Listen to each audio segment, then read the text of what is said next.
रात्रीचे 2 वाजले होते. सर्वत्र काळोखाचे साम्राज्य पसरले होते. रातकिड्यांची किरकिर सोडता सगळीकडे स्मशान शांतता होती. रातकिडे एकसारखी किरकिर करत होती. दूर कुठून तरी कुत्र्याच्या रडण्याचा आवाज ऐकू येत होता. अशुभाची चाऊल आधीच लागल्यासारखी ती विव्हळत होती. त्यांच्या विव्हळण्याने रात्रीची ती भयानक शांतता ढवळून निघत होती. वंदना तिच्या घराच्या वरच्या मजल्यावरील बेडरूममध्ये गाढ झोपलेली होती. घरामधील सर्व लाईट्स ऑफ दिसत होत्या. फक्त वंदनाच्या बेडमध्ये एक रेड लाईटचा छोटासा बल्ब चालू होता. त्याचा अंधुकसा लाल प्रकाश सर्व रूममध्ये पसरला होता. घराच्या मुख्य दरवाजाच्या वरती एक लाईट चालू होता. मागच्या कंपाऊंडमध्ये एकही लाईट नव्हता. त्यामुळे कंपाऊंडमध्ये सर्वत्र अंधार होता. रात्र मी म्हणत होती. रात्रीची ती कातर वेळ पुढे सरकण्याचं नाव घेत नव्हती. जणू काही घड्याळाचे काटे एका जागी स्तब्ध झाले होते. अचानक वंदनाच्या घरामागच्या कंपाऊंड वॉलवरून काहीतरी खाली धपकन पडण्याचा आवाज आला. त्या काळ्या कुट्ट अंधारात एक व्यक्ती अंधुकशी आकृती वंदनाच्या घरामागच्या कंपाऊंड वॉलवरून खाली उतरून आली होती. त्या व्यक्तीच्या हातात कसली तरी बॅग दिसत होती. काळोखात त्या व्यक्तीने इकडे तिकडे एकदा पाहिलं. पावलांचा आवाज न करता ती व्यक्ती हळूहळू घरामागच्या मेन डोअरच्या दिशेने जाऊ लागली. मेन डोअर जवळ जाऊन त्याने तो उघडण्याचा प्रयत्न केला, परंतु तो आतून लॉक केलेला होता. मग त्या व्यक्तीनं सोबत आणलेल्या त्याच्या बॅगमध्ये हात घातला. डुप्लिकेट चाव्या असलेला एक चाव्याचा बंच त्याच्या हातात दिसत होता. त्यानं त्यातील हर एक चावीनं लॉक उघडून पाहिलं, पण त्यातील एकही चावीने तो मेन डोअर उघडला नाही. या कारणाने ती व्यक्ती भयंकर संतापली. त्यानं त्याच्या बॅगमध्ये स्क्रू ड्रायव्हर सारखं काहीतरी अवजार काढलं आणि त्यानं तो लॉक उघडण्याचा प्रयत्न करू लागला. बराच वेळ प्रयत्न केल्यावर त्याला तो दरवाजा उघडला. घरामागच्या मेन डोअरने त्या व्यक्तीनं प्रवेश केला. घरात सर्वत्र अंधारच दिसत होता. त्याच्याकडे असलेल्या टॉर्चच्या साहाय्याने तो घरात फिरू लागला. दरोडा टाकण्याच्या उद्देशाने आलेल्या त्या व्यक्तीला काही केल्या घरातले लॉकर सापडत नव्हते. ती व्यक्ती कसलीच भीती नसल्यासारखी घरात वावरत होती. खालच्या घरामध्ये काहीच भेटत नसल्याने ती व्यक्ती घराच्या वरच्या मजल्यावर जाण्यासाठी जिना शोधू लागली. किचनच्या बाजूने असलेला जिना त्यांना दिसला. त्या जिन्याच्या सहाय्याने ती व्यक्ती वरच्या मजल्यावर गेली. कोणत्या तरी अनोळखी व्यक्तीने आपल्या घरात प्रवेश केला. वंदनाला कल्पना सुद्धा नव्हती. ती शांत झोपलेली होती. बेडरूमच्या त्या पॅसेजमधून चालत ती व्यक्ती वंदनाच्या बेडरूम समोर येऊन उभी राहिली. वंदनानं दरवाजा आतून लॉक केलेला होता. त्यानं दरवाजा ढकलण्याचा प्रयत्न केला, पण तो त्याला आतून लॉक असल्याचं समजलं. परत लॉक उघडण्यासाठी तेवढीच झटपट करावी लागणार म्हणून ती व्यक्ती चिडली होती. त्यामुळे त्यानं रागाच्या भरात दरवाजावर जोरानं लाथा मारणं सुरुवात केली. धाड धाड असा जोरानं आवाज होऊ लागला. तो जोराचा आवाज ऐकून वंदना दचकून जागी झाली. एवढ्या रात्री दरवाजावर कोण लाथा घालतंय म्हणून ती पुरती घाबरली होती. तिचे हातपाय थरथर कापू लागले. तिचं काळीज जोरानं धडधडू लागलं.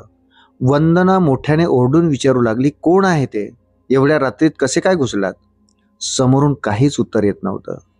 ती व्यक्ती एकसारखी दरवाजावर लाथा घालत होती. प्रत्येक लाथेसरशी दरवाजाचं लॉक ढिलं होत होतं.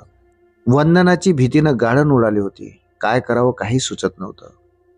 त्या व्यक्तीचं लाथा मारणं सुरूच होतं. दरवाजाचं लॉक जवळपास निखरून पडणार तोच वंदनानं तिच्या बेडरूम मधला जड असलेला टेबल दरवाजाला आडवा लावला. संतापलेल्या त्या व्यक्तीनं शेवटीची एक जोरदार लाथ दरवाजावर घातली. तसं आतलं लॉक तुटून पडलं, पण दरवाजाला टेबल आडवा असल्याने त्याला तो उघडता आला नाही. वंदना मोठ्याने मदतीसाठी ओरडत होती. ती टेबलला दरवाजाकडे ढकलून उभी होती. बाहेरून त्या व्यक्तीनं अंगातल्या सर्व ताकदीने दरवाजा आत ढकलला. तसा टेबल मागे लोटला गेला. वंदना मागच्या मागे कोसळली. दरवाजात उभी असली ती भारदस्त आकृती वंदनाने पाहिली. रूम मधला तो हलकासा लाल लाईट त्याच्या चेहऱ्यावर पडला होता. त्या व्यक्तीचा दाढी वाढलेला चेहरा भलताच उग्र वाटत होता. त्या अंधारात तिनं त्याला निरखून पाहिलं. एक काळ्या रंगाचं जॅकेट त्या व्यक्तीनं घातलेलं होतं. त्या व्यक्तीच्या हातात एक लांब गुंडाळलेली नॉयलॉनची दोरी होती. हे सगळं बघून वंदनाला भीतीचं कापरच भरलं. जीव वाचवण्याचा फुटकळ प्रयत्न म्हणून ती रूम मधल्या एका कोपऱ्यात दडून बसली. ती भारदस्त शरीराची व्यक्ती वंदनाच्या दिशेने पुढे सरकू लागली. ही व्यक्ती आज आपला जीव घेणार असा भयानक विचार तिच्या मनात आला. वंदना समोर येऊन ती व्यक्ती हळूहळू खाली बसू लागली. त्या व्यक्तीचा चेहरा वंदनाच्या चेहऱ्यासमोर आला. त्याचे डोळे लालबुंद दिसत होते. जुन्या जखमीची एक खून त्याच्या डाव्या डोळ्यावर दिसत होती. त्या व्यक्तीने 2 पायावर बसत वंदनाला विचारलं, घरामध्ये असलेल्या लॉकरची चावी कुठं आहे? त्याचा आवाज भरडा होता. त्याचा बोलण्यातच रगेलपणा वाटत होता. भीतीनं वंदनाची वाचच गेली होती. वंदनाच्या बोलण्यानं त्याला राग अनावर झाला. त्यानं जोरात तिच्या तोंडावर चापट मारली. तशी वंदना जोरात रडू लागली. मदतीसाठी ती हाका मारू लागली. वाचवा, कोणीतरी मला वाचवा, म्हणून ती ओरडत होती. तुला परत एकदा विचारतो, लॉकरच्या चाव्या कुठे ठेवल्यास? माझ्याकडे नाहीत त्या चाव्या, प्लीज मला मारू नका. वंदना त्याच्यासमोर गयावया करू लागली. चुप, चाव्या माझ्या हातात दे, नाहीतर तुझा गळा आवडायला मला खूप वेळ लागणार नाही. त्यानं तिला भीती दाखवण्याचा प्रयत्न केला. कितीदा सांगू, त्या चाव्या माझ्याकडे नाही आहेत. माझा नवरा घेऊन गेलाय त्या चाव्या, आणि तू इथे नाही आहे, ती वैतागून म्हणाली. त्या व्यक्तीनं वंदनाचे केस रागाने पकडले आणि तो तिचं डोकं भिंतीवर जोरात आदळू लागला. तो तिला आता मारून टाकणार असंच वाटत होतं. नंतर त्या तिच्या केसांना पकडून तिला उठवलं. ती वेदनेनं विवळत होती. सर्व शक्तीनिशी ते तिला बेडवर फेकलं. वंदना झपकर बेडवर जाऊन आदळली. त्यानं त्याच्या हातातली नायलॉनची दोरी दोन्ही हातात सरळ धरली आणि तो वंदनाच्या दिशेने जाऊ लागला. वंदना जीव वाचवण्यासाठी दरवाजाच्या दिशेने पडणार तोच त्यानं त्या नायलॉनच्या दोरीचा फास तिच्या गळ्यात अडकवला.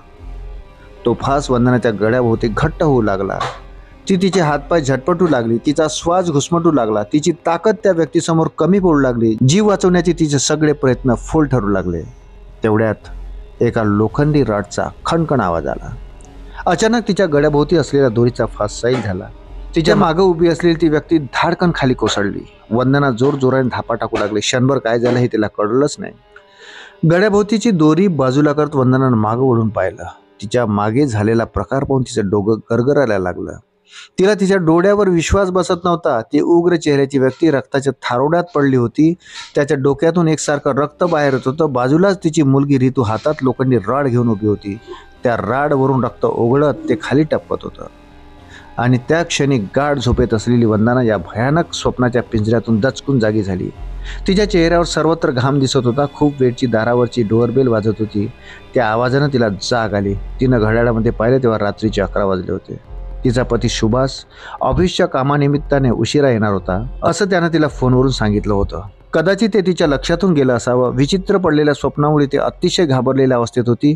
भीती तिच्या चेहऱ्यावर स्पष्ट दिसत होती. सुभाष आला असेल म्हणून ती दरवाजा उघडण्यासाठी गेली. जाता जाता तिनं रितूच्या बेडरूममध्ये डोकावून पाहिलं. ती तिला शांत झोपलेली दिसली. दरवाजावर सुभाष एकसारखी घराची डोअरबेल वाजवत होता. भीतभीत तिने डोअर व्ह्यूमधून पाहिलं. दरवाजावर सुभाषच आहे याची खात्री झाल्यावर तिने दरवाजा उघडला. सुभाष सोबत आणखी कोणतरी व्यक्ती असल्याचं तिला भास झाला. अगं, किती वेळ झालं डोअरबेल वाजवतोय? तुला सांगितलं होतं ना उशिरा होईल म्हणून. न बोलता वंदना फक्त सुभाषकडे पाहत राहिली.